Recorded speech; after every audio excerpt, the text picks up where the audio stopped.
Number 36 ہے اور آیت نمبر 37 ہے. آپ کے سامنے لکھی ہوئی ہے. عبارت آپ کے سامنے ہے تاکہ آپ اس کا فہم بھی حاصل کریں. کوئی نہ کوئی لفظ جو ہے وہ آپ کے سامنے آیا کرے اور آپ سمجھ لیا کریں. اس کو پہلے پڑھتے ہیں.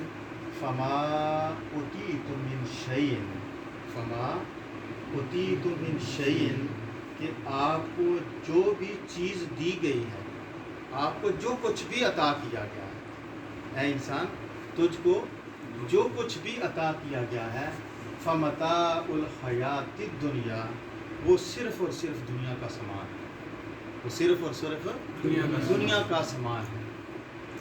دوبارہ سنیں. فما اوتیتم من شیء، تمہیں جو کچھ بھی دیا گیا ہے، فمتاع الحیات الدنیا، وہ دنیا کا ہی سامان ہے، دنیا میں ہی کام آئے گا بس.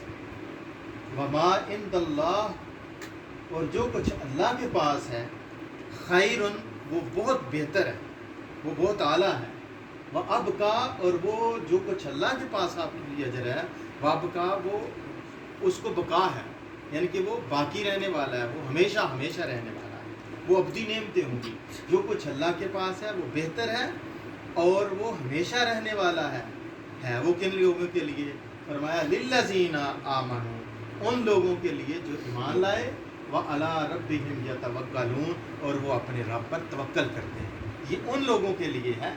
اللہ کے ہاں اجر عظیم، ہمیشہ ہمیشہ کی نعمتیں جو رہنے والی ہیں، وہ کن لوگوں کے لیے ہیں؟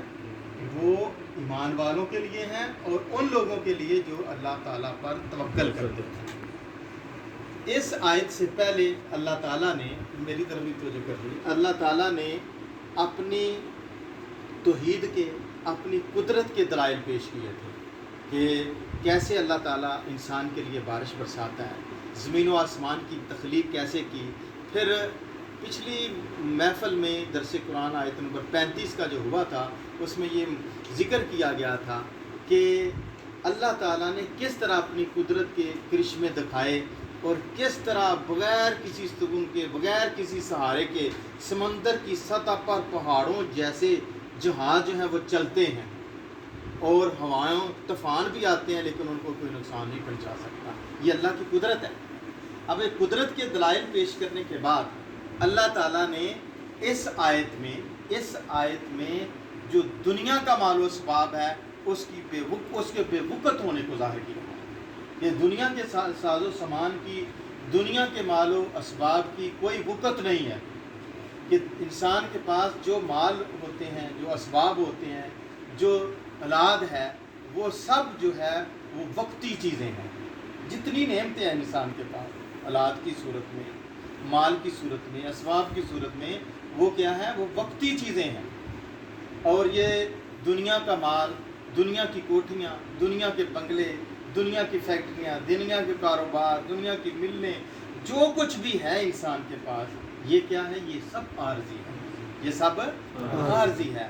اور یہاں پہ اس آیت میں جو اللہ تعالیٰ نے فرمایا ہے وہ یہ کہ اے بندے، اگر تو اللہ تعالیٰ کی عبادت کو، اللہ تعالیٰ کی اطاعت کو چھوڑ کر ان ساری چیزوں کے پیچھے لگ گیا جو دنیا کا متاع ہے، متاع حیات الدنیا، جو دنیا کا ہی سامان ہے، اگر تو اللہ کی اطاعت کو، اللہ کی عبادت کو چھوڑ کر ان کے پیچھے لگ گیا تو تو نے بہت بڑے گھاٹے کا سودا کیا ہے.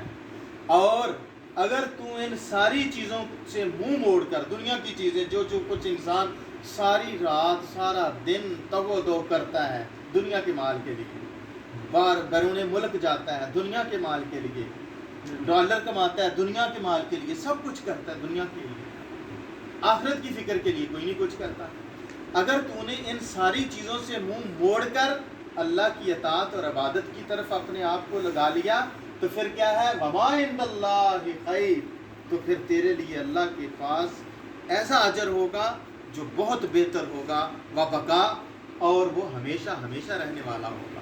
اور وہ اجر جو اللہ کے پاس تیرے لیے ہوگا، دنیا کو ٹھکرا کر اللہ کی طرف آنے والے کے لیے اجر جو ہے وہ ہمیشہ ہمیشہ کے لیے رہنے والا ہوگا. اس آیت میں یتوکلون تک آیت جو ہے، اس آیت میں آپ کے لیے اللہ کریم نے 2 اشارے کیے ہیں کہ دنیا کی لذتیں، دنیا کی راحتیں، دنیا کے مزے، دنیا کے سرور، وہ سب جو ہیں وہ وقتی ہیں، وہ زائل ہو جانے والے ہیں، وہ ختم ہو جانے والے ہیں. اور جو ایمان والے اور اللہ پر توکل کرنے والے لوگ ہوتے ہیں نا، وہ ان میں اپنے آپ کو گم نہیں کرتے، ان لذتوں میں، ان راحتوں میں اپنے آپ کو وقف نہیں کرتے. دوسرا اشارہ کیا دیا اس میں؟ اللہ تعالیٰ نے یہ اشارہ دیا کہ اے انسان، تجھے جو بھی چیز میں نے عطا کی ہے، وہ چیز خواہ بہت زیادہ تعداد میں تجھ کو دی ہے، خواہ وہ چیز بہت ہی قیمتی کیوں نہ ہو. یہ انسان کو اللہ تعالیٰ فرما رہا ہے اس آیت کے تفسیر میں. خواہ وہ چیز کتنی ہی قیمتی کیوں نہ ہو جو تجھ کو دی ہے، یاد رکھ ایک دن تو نے اس چیز کو چھوڑ کے چلے جانا ہے. خالی ہاتھ یہاں سے تو نے جانا ہے. سارا مال و متاع فمتاع الحیات الدنیا، سارا ساز و سامان دنیا کا متاع ہے، دنیا کا سامان ہے، وہ سارا تو چھوڑ کے خالی ہاتھ یہاں سے جائے گا. اور اگر تو ہوا ایمان والا، اللہ پر توکل کرنے والا، تو پھر اللہ تعالیٰ تجھے اپنے پاس سے اجر عظیم عطا کرے گا اور اپنے پاس سے اپنی نعمتیں عطا کرے گا جو کبھی بھی نہ ختم ہونے والی ہوں گی. اب یہاں پہ توقع یا توکل اللہ پر توکل کرنے والے لوگ، یہاں پہ توکل کا معنی بھی سمجھے. توکل کا معنی ہوتا ہے ہم سمجھتے ہیں کہ سارے معاملات اللہ پر چھوڑ دیں، یہ توکل ہے. کوئی نہیں، جو بھی مسئلہ ہے اللہ پر چھوڑ دیا جائے، جو بھی مسئلہ ہے اللہ پر چھوڑ دیا جائے. لیکن توکل کی ڈیفینیشن صحیح جو ہے نا وہ یہ ہے کہ اسباب کو اختیار کرتے ہوئے پھر اللہ پر چھوڑ دینے کا نام توکل ہے. ہم کہتے ہیں اللہ کی مرضی، اللہ نے ایسے کر دیا، اللہ نے ایسے کر دیا، لیکن اسباب کو اختیار کرنا پڑے گا. مثلا ایک مریض ہے، کہتے ہیں جی اللہ کی مرضی ہوئی تو بچ جائے گا، نہیں ہوئی تو نہ بچے گا، لیکن سبب اختیار کرنا پڑے گا. یا تو اس کو حکیم کے پاس لے جانا پڑے گا، ڈاکٹر کے پاس لے جانا پڑے گا، اسپتال میں لے جانا پڑے گا. وہ سبب اختیار کرو گے تو پھر اللہ تعالیٰ اس میں برکت ڈالے گا، اس کو شفا دے گا. اسی طرح آپ نے فیصلہ آباد پہنچنا ہے، گھر بیٹھے بیٹھے اللہ چاہے گا تو لے جائے گا؟ نہیں. جب تک کوئی کنوینس نہیں لوگے، ایک ذریعہ نہیں لوگے، ایک سبب نہیں بنے گا، آپ کوئی چیز حاصل نہیں کر سکو گے، اس تک نہیں پہنچ سکو گے. اللہ تعالیٰ نے ان آیتوں میں جو ایک آیت میں نے آپ کے سامنے پڑھی ہے، اس میں یہ فرمایا کہ دنیا جو کچھ بھی کماتے ہو یہ عارضی ہے. اصل چیز جو ہے وہ ہے ایمان والوں کے لیے اور توکل والوں کے لیے، وہ ہے جو اللہ کے ہاں ہے. سیدنا صدیق اکبر، یہ آیت اس وقت نازل ہوئی جب سیدنا صدیق اکبر رضی اللہ تعالیٰ عنہ نے اپنے گھر کا سارا مال لا کر نبی پاک صلی اللہ علیہ وسلم کی بارگاہ میں رکھ دیا. سارا مال، جتنا مال سارا سوئی تک ہر چیز اکٹھی کر کے سیدنا صدیق اکبر رضی اللہ تعالیٰ نے آقا کریم علیہ السلام کی بارگاہ اقدس میں رکھ دی. پوچھا کیا گھر چھوڑا؟ اللہ اور اس کا رسول چھوڑا. یا رسول اللہ صلی اللہ علیہ وسلم، اللہ اور اس کا رسول ہی گھر کے لیے کافی ہیں. لوگوں نے ملامت کی، یا سیدنا صدیق اکبر سب کچھ ہی پیش کر دیا، کھاؤ گے کہاں سے؟ سب کچھ ہی پیش کر دیا. اس وقت اللہ تعالیٰ نے یہ آیت نازل کر دی کہ تم کو جو کچھ مال دیا ہوا ہے یہ تو دنیا میں ہی فائدے کے لیے ہے، اصل مال، اصل فائدہ تو عند اللہ خیر، کہ اصل اس کا اجر جو ہے وہ اللہ کے ہاں ملنے والا ہے، جو ہمیشہ ہمیشہ رہنے والا ہے. اس لیے ہمیں بھی سوچنا چاہیے، غور و فکر کرنی چاہیے کہ ہم دنیا کے لیے اتنی تگ و دو کرتے ہیں، اتنی کوشش کرتے ہیں، کیا دین کو سمجھنے کے لیے بھی ہم نے کوئی کوشش کی؟ تو دوستو، یہ آج کی یہ مختصر سی محفل جو ہے دین کو سمجھنے کے لیے ذریعہ بنی ہے کہ 8 دن کے لیے، کم از کم 8 دن کے بعد 1 گھنٹے کے لیے باوضو ہو کے، سر پہ ٹوپی پہن کے، صرف قرآن کی 1 یا 2 آیتیں سمجھنے کے لیے گھر سے نکل پڑیں تو اللہ تعالیٰ آپ سے راضی ہو جائے گا. میں حدیث کے حوالے کے ساتھ بات کروں گا. مشکوٰۃ شریف کی ایک حدیث ہے کہ اللہ تعالیٰ فرماتا ہے کہ بندے کو میں ہر بندے کو میں دنیا کا مال دیتا ہوں، خواہ وہ بندہ مجھے پسند ہو یا نا پسند ہو، لیکن میں دین کا علم صرف اس بندے کو دیتا ہوں جس پر میں راضی ہوتا ہوں. اس کا مطلب ہے کہ آپ دین کے لیے نکلتے ہیں، دین سیکھنے کے لیے نکلتے ہیں، دین کے لیے کوشش کرتے ہیں تو آپ اللہ تعالیٰ کے پسندیدہ بندے ہیں. یہ بڑے خوش نصیب لوگ ہوتے ہیں جن کو اللہ تعالیٰ دین کا فہم عطا کرتا ہے. دوسری آیت کی طرف چلتے ہیں. فرمایا والذین